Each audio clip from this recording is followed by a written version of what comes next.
Hey guys, welcome to the study with Mayank. मैं हूं आपका मयंक। हम लोगों की यहाँ पर पीसीएस स्पेशल डेली जीके की सीरीज चल रही है। आज आपकी तारीख है 7 जुलाई। आज के वीडियो में हम लोग भारतीय अर्थव्यवस्था से संबंधित प्रश्नों को देखेंगे। तो चलिए स्टार्ट करते हैं आज का वीडियो। देखते हैं मैं क्या क्या डिस्कस करना है यहाँ पर। आज का पहला प्रश्न है, भारत का पहला ग्रीन म्यूनिसिपल बॉन्ड जारी किया गया है विजयवाड़ा म्यूनिसिपल कॉरपोरेशन द्वारा, गाजियाबाद नगर निगम द्वारा, उत्तरी दिल्ली म्यूनिसिपल कॉरपोरेशन द्वारा, बड़ौदा नगर निगम द्वारा। गाजियाबाद नगर निगम द्वारा भारत का पहला ग्रीन म्यूनिसिपल बॉन्ड जारी किया गया है। तो यहां पर आपका सही आंसर है पहले का बी वाला। देखिए, ग्रीन बॉन्ड ऐसी वित्तीय युक्तियां हैं जिनके द्वारा पर्यावरण संबंधी तथा जलवायु संबंधी परियोजनाओं को संचालित करने हेतु धन उपलब्ध कराया जाता है। पहली बार यूरोपीय निवेश बैंक और विश्व बैंक द्वारा वर्ष 2007 में ग्रीन बॉन्ड जारी किया गया था। तो आपका यहां पर आपके क्वेश्चन का आंसर है पहले का बी वाला। दूसरा प्रश्न है आपका, निम्नलिखित में से कौन सी संस्था माइग्रेशन एंड डेवलपमेंट ब्रीफ जारी करती है? अंतर्राष्ट्रीय मुद्रा कोष, एशियाई विकास बैंक, भारतीय रिजर्व बैंक, विश्व बैंक। देखिए, माइग्रेशन एंड डेवलपमेंट ब्रीफ विश्व बैंक के द्वारा जारी किया जाता है। विश्व बैंक की प्रमुख अनुसंधान और डेटा शाखाएं हैं, दो डेटा शाखाएं हैं, जिसमें एक है माइग्रेशन एंड रेमिटेंस यूनिट और दूसरी है डेवलपमेंट इकोनॉमिक्स। तो ये दोनों मिलकर ये आपकी माइग्रेशन एंड डेवलपमेंट ब्रीफ तैयार करती हैं। ब्रीफ का उद्देश्य पिछले 6 महीनों में प्रवास और प्रेषण प्रभाव और संबंधित नीतियों में प्रमुख और महत्वपूर्ण विकास कार्यों का अध्ययन करना है।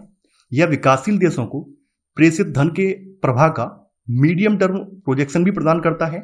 ब्रीफ को साल में 2 बार प्रस्तुत किया जाता है, यानी एक साल में ये 2 बार आती है। तो यहां पर आपका सही आंसर होगा सेकंड का डी वाला, यानी विश्व बैंक।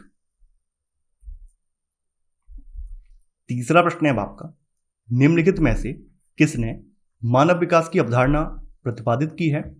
अमर्त्य सेन, डॉक्टर महबूब ul Haq, David Harvey, Karl ओ शायर। मानव विकास की अवधारणा को अर्थशास्त्री डॉक्टर महबूब उल हक द्वारा प्रतिपादित किया गया था। मानव विकास को लोगों की स्वतंत्रता और अवसरों को बढ़ाने एवं उनके कल्याण की प्रक्रिया के रूप में परिभाषित किया गया है। इस अवधारणा के तहत लोग सभी प्रकार के विकास के केंद्र में हैं। तो यहां पर आपका सही आंसर है तीसरे का बी वाला, डॉक्टर महबूब उल हक। चौथा प्रश्न है आपका, भारतीय अर्थव्यवस्था के क्षेत्र में खुले बाजार की क्रियाएं किसे निर्दिष्ट करती हैं? आरबीआई द्वारा सरकारी प्रतिभूतियों का क्रय और विक्रय, अनुसूचित बैंकों द्वारा आरबीआई से ऋण लेना, वाणिज्यिक बैंकों द्वारा उद्योग एवं व्यापार क्षेत्र को ऋण देना, या उपरोक्त में से कोई नहीं।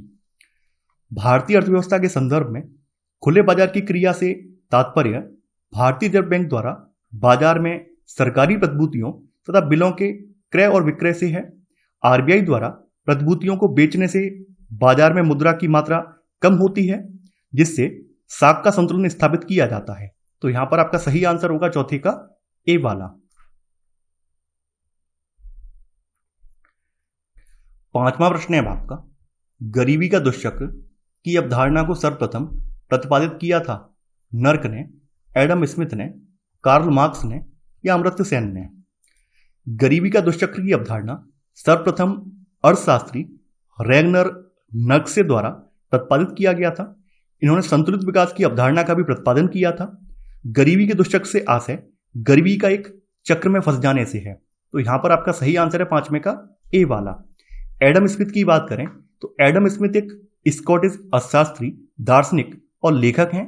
इन्हें पूंजीवाद के जनक के रूप में जाना जाता है। कार्ल मार्क्स की बात करें तो कार्ल मार्क्स एक जर्मन दार्शनिक, अर्थशास्त्री, समाजशास्त्री, इतिहासकार ये सब हैं, और इन्होंने समाजवादी अर्थव्यवस्था पर ज्यादा बल दिया था। अमर्त्य सेन को आप जानते ही होंगे। अमर्त्य सेन एक भारतीय अर्थशास्त्री और दार्शनिक हैं। इन्होंने कल्याणकारी अर्थशास्त्र, आर्थिक और सामाजिक न्याय, अकाली का सिद्धांत और विकासशील देशों के नागरिकों के हितों के लिए महत्वपूर्ण योगदान दिया है। छठवां प्रश्न है आपका, निम्नलिखित में से कौन सा वित्तीय समावेशन का उद्देश्य नहीं है। पहला है कमजोर वर्ग की संभावित समृद्धि के द्वार खोलना, बैंकिंग अधोसंरचना का संकुचन, ग्रामीण क्षेत्रों में वित्तीय सेवाओं का प्रसार, गरीब व्यक्तियों के लिए वित्तीय सेवाओं का विस्तार करना। देखिए, वित्तीय समावेशन से आशय समाज के पिछड़े एवं कम आय वाले व्यक्तियों की वित्तीय सेवाएं प्रदान करना है, अर्थात गरीब, पिछड़े और कमजोर वर्गों को समाज की मुख्य धारा में शामिल करना है।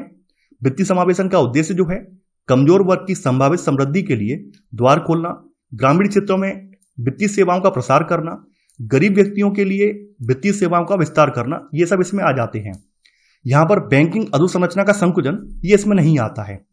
तो यहां पर आपका सही आंसर होगा छठवें का बी, यानी कि यही इसका समावेशन का उद्देश्य नहीं है। तो छठवें का बी वाला यहां पर सही आंसर होगा। 7वां प्रश्न है आपका, गतिहीन विकास से तात्पर्य है वह अर्थव्यवस्था जिसमें वास्तविक राष्ट्रीय आय बढ़ जाती है जबकि प्रति व्यक्ति आय कम हो जाती है। वह अर्थव्यवस्था जिसमें वास्तविक राष्ट्रीय आय कम हो जाती है जबकि प्रति व्यक्ति आय बढ़ जाती है। वह अर्थव्यवस्था जिसमें वास्तविक राष्ट्रीय आय एवं प्रति व्यक्ति आय दोनों स्थिर रहती हैं। वह अर्थव्यवस्था जिसमें वास्तविक राष्ट्रीय आय एवं प्रति व्यक्ति आय दोनों कम हो जाती हैं।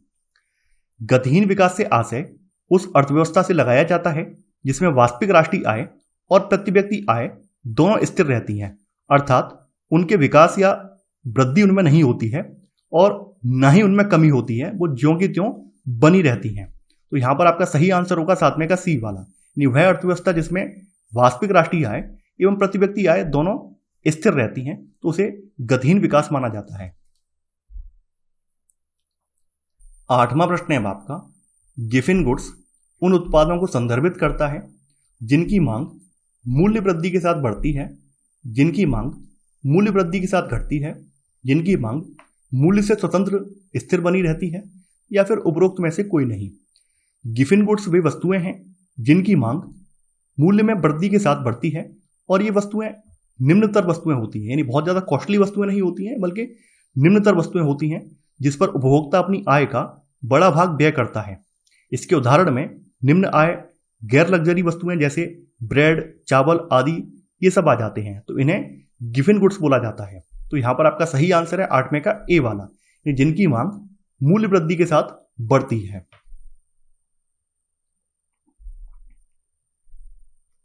9वां प्रश्न है आपका, भारत में न्यूनतम समर्थन मूल्य की सिफारिश कौन करता है?